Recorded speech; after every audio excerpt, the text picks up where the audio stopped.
State University, who is the Dean of the School of Engineering, Technology, and Computer Science.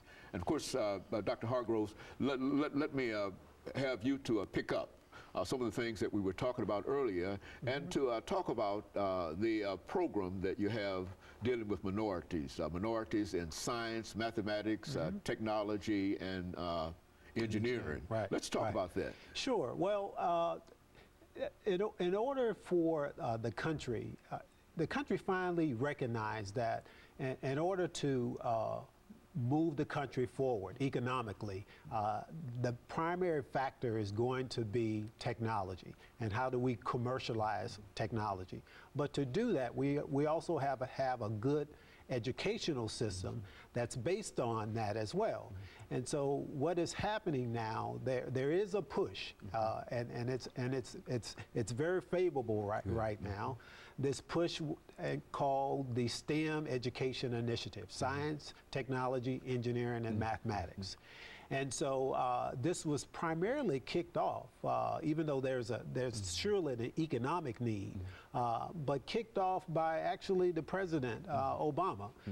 He initiated a campaign about a little more than a year ago called Educate to Innovate. Okay. And that is his push, his campaign, along with the fiscal resources to promote quality education in the science, technology, engineering, and mathematics area. He, along with others, recognized that across the globe, that when you compare our educational system amongst others, we rank somewhere between 12 and 17. And so to deal with that, the President Obama is promoting more STEM education in K-12, but also for colleges and universities.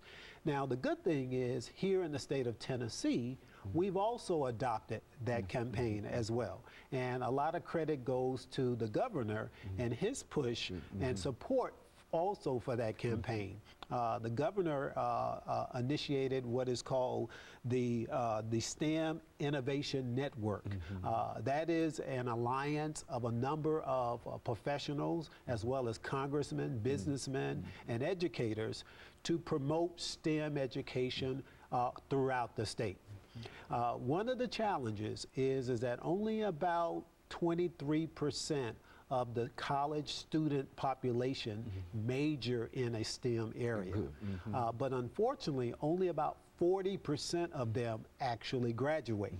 So we're losing 60% of the students that choose a STEM discipline as a major, and they either choose something else or drop out of college or what have you. That's a great loss. Say something about that, because you're talking about a technical area, and to lose that many, and I guess that might be the whole issue. Well, that is the issue. In terms of the pipeline that has a lot of holes in it, that's a big challenge. And recognizing that there's a tremendous need of a STEM educated workforce to commercialize technology, to develop technology, and the technology actually adds to the quality of life that you and I live.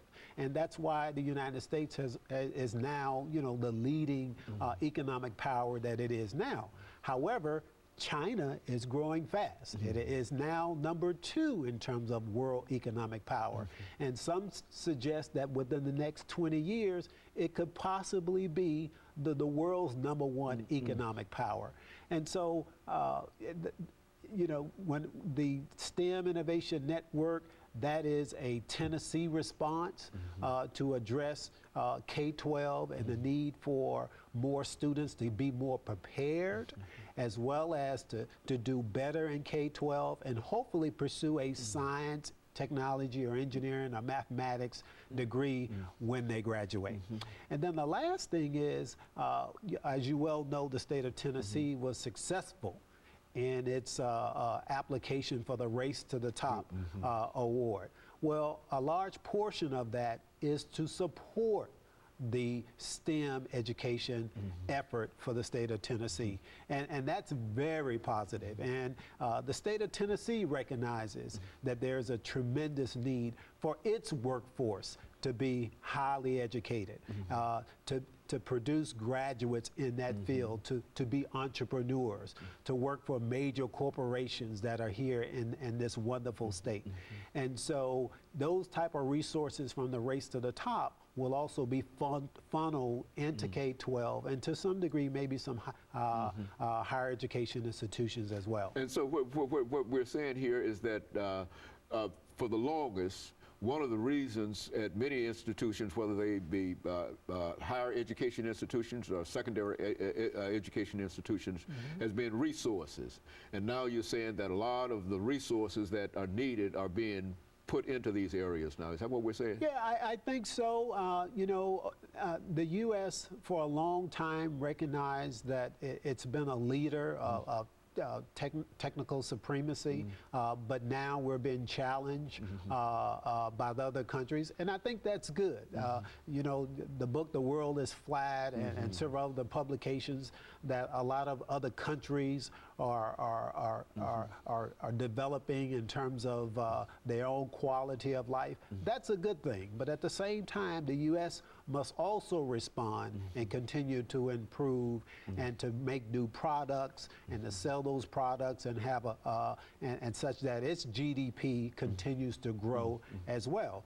In China, their GDP, gross domestic product, is almost I think double digit for the most part, and ours remain about between 3 to 5%. Well, we can't stay that way. We have to continue to invest in a workforce to create jobs and to have qualified people for those jobs in order that you and I and our children to have a better quality of life. And all of this would really improve the life situations for a large number of folks, not only in America, but throughout the world, if we were to invest that kind of money and elevate ourselves in those regards. Absolutely, absolutely. You know, in the state of Tennessee, we graduate about 9,500 engineers. In the U.S., there's only about 70,000 engineers. We have to do more. We have to graduate more. Hold that point, and I want to follow that up when we come back during that this final segment, because I think that is one of the major points that we want to cover here. And we've got about 8 or 10 seconds, and we'll be back. We'll be back with our audience following this very, very short commercial break. Segment of the show.